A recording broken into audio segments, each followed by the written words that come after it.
کیونکہ بہت سے نظام جس زمانے میں حضرت اقدس مسیح موعود علیہ الصلوۃ والسلام کی بعثت ہوئی وہ زمانہ ایسا تھا جس کو حضرت مسیح موعود علیہ الصلوۃ والسلام نے خود براہین احمدیہ کے دوسرے حصے میں حضور نے فرمایا کہ اب سے پہلے کا جو دور تھا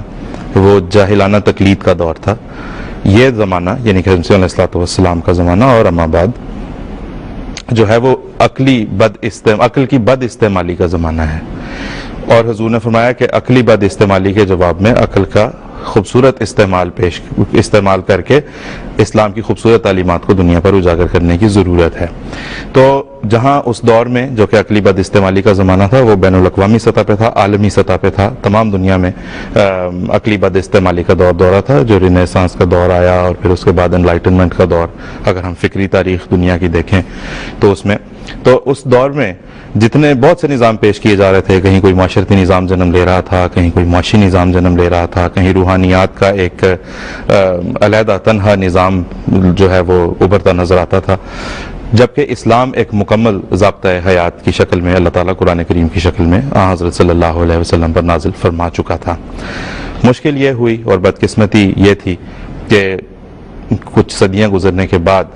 جن لوگوں نے اسلام کا اپنے آپ کو نمائندہ بنایا انہوں نے اسلام کو ایک ناقابل عمل مذہب کے طور پر اور ایک ناقابل عمل اور ایک irrelevant نوشن کے طور پر دنیا کے سامنے پیش کیا. لوگ کہتے ہیں کہ مرزا صاحب نے کام کیا کیا, تو حضرت مرزا صاحب علیہ الصلوۃ والسلام کا کہ دیگر تمام کارنامے تو ہیں ہی جن کا ہم بیان کرتے بھی رہتے ہیں,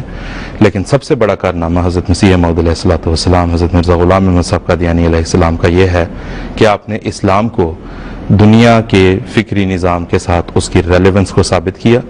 اور اس بات کو ثابت فرمایا کہ یہی وہ نظام ہے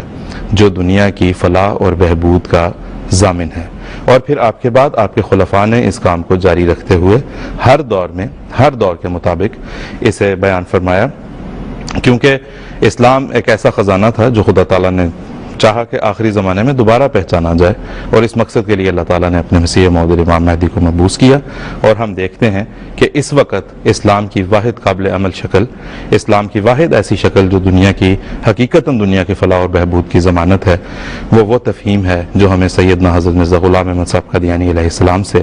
مذہب دین متین اسلام کی عطا ہوئی ہے خدا تعالیٰ کے اذن اور خدا تعالیٰ کے فضل سے. تو آج ہم نظام نو کے حوالے سے بات کریں گے. پروگرام میں یہاں پہ لندن اسٹوڈیوز میں ہمارے ساتھ ہیں مکرم محترم مولانا نصیر احمد قمر صاحب.